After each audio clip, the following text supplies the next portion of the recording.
Quiero presentarles a Marta Rodríguez. Marta Rodríguez es una historiadora muy importante.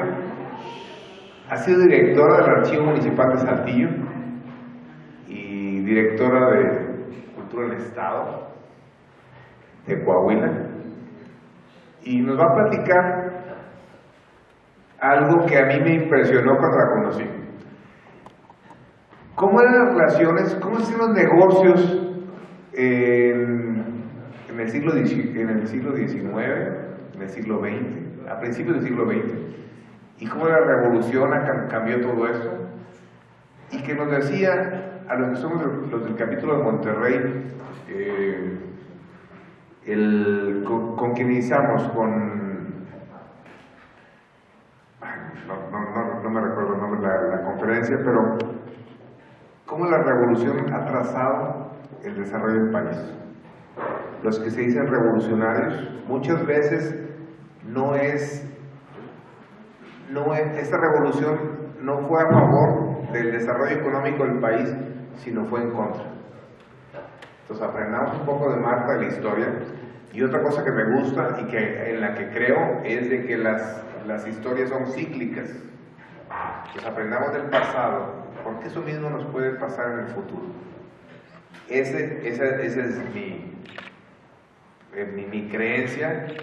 Y bueno, pues no quiero dar más introducción a Marta, que es directora de la Ibero, que es egresada de la Iberoamericana, directora del campus Saltillo de la Ibero y presidenta del patronato, y que busca patrocinadores para el auditorio que todavía no acabamos de construir. Bueno, Marta, buenas tardes. Gracias.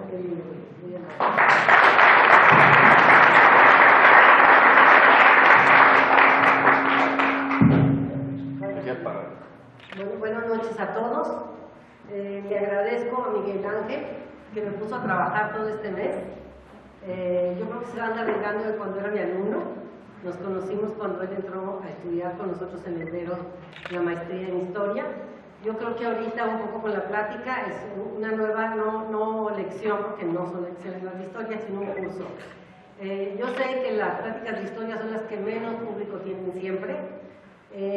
Los políticos apasionan porque estamos de acuerdo, no estamos de acuerdo, las pláticas de religión motivan, las empresas no se digan si ganan dinero, si no ganan, pero cuando llegamos a la historia es un verdadero sufrimiento. Para empezar, yo les platico, cuando mis hijos estaban pequeños, yo pues, les trataba de enseñar historia, los reprobaron 3 años seguidos por como les enseñaba historia, hasta que acabé diciéndoles, apréndanse los datos y lo que diga la profesora.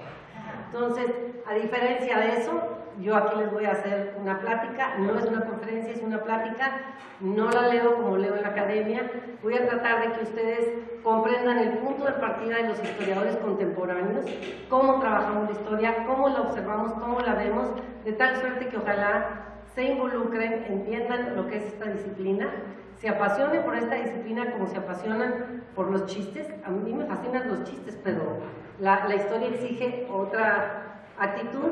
Es una seriedad, una selección que te lleva a la reflexión y que te lleva a, de alguna manera, entender de una mucho mejor manera tu entorno, el de tu familia, el de tu ciudad, etc. Entonces, esta plática la titulé, tiene como tema, los empresarios a la vuelta del siglo XIX en el norte de México. ¿Se escucha bien, verdad? Sí. Porque con Denise en la mañana hasta atrás no se oía. ¿Sí se oye? Sí. Entonces, de entrada les quiero decir cuál es mi posición como historiadora. No sé. Esto para acá. Fíjate, para que sí se escuche bien así, porque sí tengo que seguir un poco el guión para no perderme. De entrada, no me voy tan rápido como si iban los empresarios en esa época, disculpen, porque si no me voy, yo de por sí soy muy rápida para hablar, y si no me voy rápido no llegamos a la casa. Porque se nos va a hacer muy tarde, porque luego doy unas digresiones por aquí y por allá, entonces voy a tratar de no tenerlo mucho tiempo, 1 hora es suficiente, y está planteada la charla, la plática, más o menos para ese tiempo. Por supuesto, después podemos tener preguntas. Ahorita me acaban de presentar a Daniel, creo que es Daniel, ¿verdad? Se llama Daniel Nimo.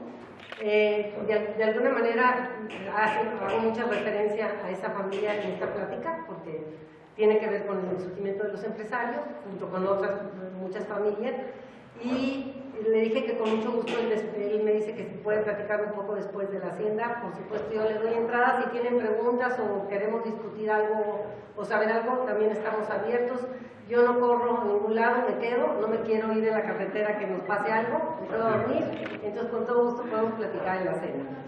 La entrada es que les quiero dejar, quiero puntualizar mi posición como historiadora. La historia, Miguel no acabó la maestría, entonces esto hubiera sido el siguiente curso que él hubiera tomado. La historia no ofrece lecciones, no es una maestra de la vida. La historia lo que hace en la sociedad contemporánea, en la sociedad que estamos viviendo nosotros ahorita, nos invita a pensar nuestro presente. Para ello hay que preguntarse sobre lo que ya no es el pasado. Hay que hablar con los muertos. No hay que olvidar que los muertos están con nosotros. De hecho, aquí, ahorita vamos a ver la presencia de uno de los actores, que es Evaristo Madero, el patriarca de la familia Madero.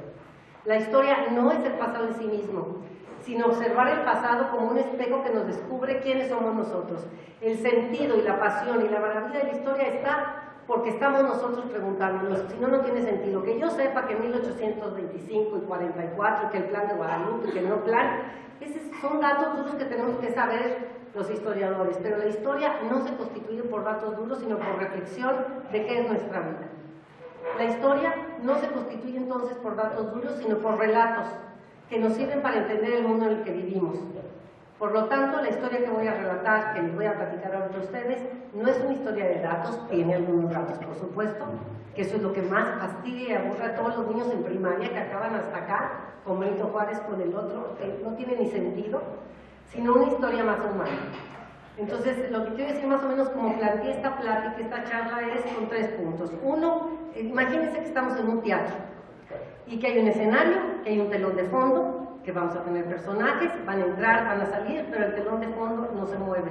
Que de tal suerte lo que está transcurriendo, lo que está al fondo, mientras uno entra, salen los distintos personajes que son los empresarios del siglo XIX. Como telón de fondo, estamos centrados en el norte de México, básicamente de Chihuahua hacia Tamaulipas. De Sonora y Baja California no los integro en este caso, porque no tienen la conexión que tienen estos 5 estados, a pesar de que el noreste, que le llamamos, que es Tamaulipas, Coahuila y Nuevo León y Coahuila, pero aquí sí se integra muchísimo el estado de Chihuahua. Entonces, como telón de fondo tenemos varios puntos. El primer punto es, que va a estar atrás todo el tiempo, como si estuviéramos en una película, en un teatro. Es la emergencia de la sociedad moderna. No crean que nosotros somos los modernos. Cada vez que en política alguien dice que si es moderno, ya quiero de veras sacar una pistola y matar la modernidad. Es un concepto que existe desde la Ilustración y que nace con la Ilustración en el mundo occidental. Es un concepto viejísimo. Hay mucha gente que habla de modernidad 200 años antes que nosotros y que habla de novedades, cambios, transformaciones, velocidad, concepto de tiempo, muchísimo antes que nosotros. Entonces hay que tener más humildad con respecto a nuestro pasado y pensar que esto que vivimos nosotros es otra ola de modernidad, pero que antes que nosotros ya hubo una modernidad. ¿Cómo podríamos definir al norte de México en esa época? Era una sociedad tradicional que se caracterizaba por una población escasa y aislada, sin vías de comunicación. Para que se sitúen, en 1850, y se den una idea, Monterrey tiene más o menos 20,000 habitantes. Este distrito que es Parras con Viesca, Viesca es un pueblo que está ahorita rumbo a Torreón, que era donde había más población. Olvídense que no existía Torreón. Entonces, por eso hablo de Viescas y Parras, tenía más o menos 16,000 habitantes. Todo Coahuila tenía 60,000. Nuevo León debe haber tenido por ahí de los 80,000, nomás para que se sitúen de qué mundo estamos hablando.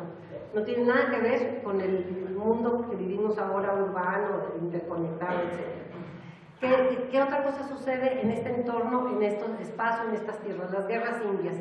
El norte de México tiene una característica que no tiene ni el centro de México ni el sur del país, que son las guerras indias. Aquí, a lo largo de 300 años, hubo un enfrentamiento de la sociedad que se decía civilizada, o sea, los pobladores, contra, básicamente, para el siglo XVIII y XIX, apaches y comanches.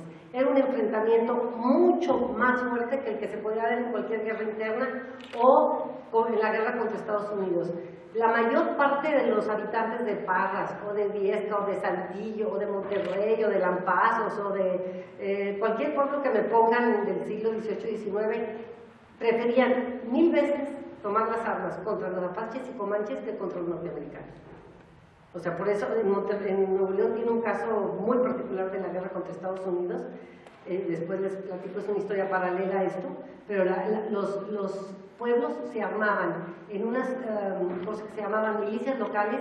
Entonces tú decías, como yo estoy en la milicia local, a mí ya no me pueden llevar en la leva contra el ejército norteamericano, porque yo tengo que defender mi casa, mi señora, mi vaca, entonces a mí ya nadie me puede llevar a otra guerra.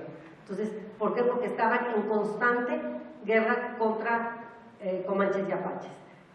Otra característica es que somos una sociedad de frontera, pero no piensen que es la frontera para ir a comprar a Laredo y a McAllen. Es otra frontera, es una frontera abierta, es una frontera de guerra donde no hay un espacio. El río Bravo no significa lo que significa para nosotros. No está delimitado hasta 1848, no existe como frontera, no llega ya a Estados Unidos. Acuérdense que se va moviendo, Estados Unidos está muy hacia el norte y luego va bajando hasta que está en lo que es el río Bravo y en el paralelo lo que es Baja California y Sonora. No lo cruza por el río Bravo, porque el río Bravo nace en Nuevo México y se mete aquí por Chihuahua, entra por Chihuahua.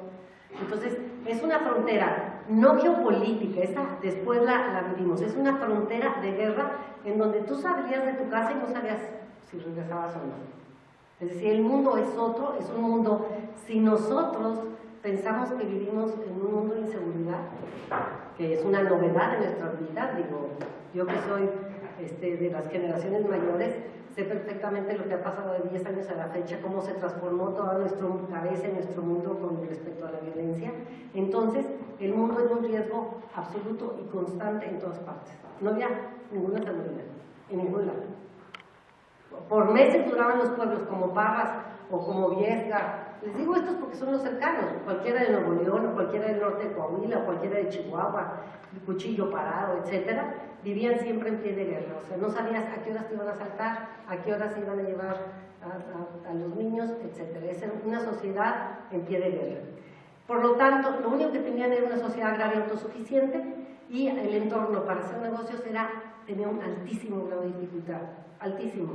No había demanda interna, el abastecimiento de materias primas es inconstante y la maquinaria que podían importar, sobre todo de Inglaterra, requería que se producía demasiada telares y demás, vestidos, ropa que no tenía mercado, no tenía demanda.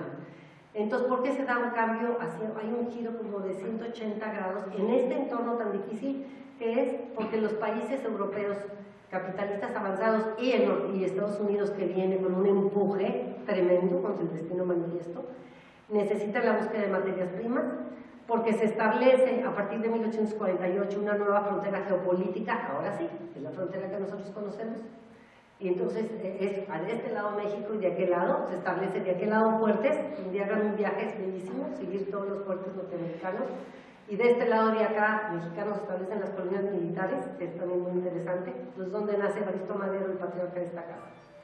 Y finalmente la irrupción, una cosa insólita en la época, que es la irrupción del ferrocarril. Ustedes no se imaginan, ahorita les voy a platicar qué sentía un señor en 1882 cuando se subió a un ferrocarril, a qué velocidad iba y cómo platica de cómo siente la velocidad. Entonces aparece junto con todo esto una idea de modernidad que significa progreso ligado al tiempo futuro. Por primera vez no existía el tiempo futuro, siempre se estaba viviendo en torno al pasado, porque ¿para qué tenías futuro? No había futuro. Entonces, este cambio, esta transformación permite hablar del tiempo futuro y tener una esperanza sin precedentes. Es decir, se rompe con la tradición y a partir de entonces el futuro como tiempo, ¿sí me explico? Como tiempo empieza a estar en la cabeza de la gente. La sociedad está en continuo movimiento, todo cambia, el tiempo, todo se transforma, todo es nuevo, todo es diferente. Emigrados de España, de tal, pero ¿quién llegaba a una ciudad de 10,000 habitantes en donde el desarrollo era de comercio, como te dicen, el Marqués de Aguayo? ¿Pero qué significaba ser eso aquí en el norte de México? A diferencia, digamos, de unas zonas mucho más desarrolladas de México en la época colonial o en el periodo novohispano, que podían ser las zonas mineras, Guanajuato, Zacatecas, la misma Ciudad de México, San Luis Potosí. Es que imagínense qué era, de veras, imagínense qué era este estado Coahuila. Es una pobreza absoluta, No piensen, no hay carbón, no hay descubrimiento de nada, no hay ninguna empresa, no hay, las poblaciones, no se imaginen ustedes, es el pedacito que colindamos con Nuevo León, que es lo que colinda de las dos partes, Nuevo León y Coahuila, y la parte sur del estado de Nuevo León. Todo el resto, que es lo gordito de Coahuila, lo gordo, es una zona solamente habitada por plantas del desierto y por indios nómadas. Entonces, no hay dinero, no hay minas, no hay agua, no hay ríos, no hay...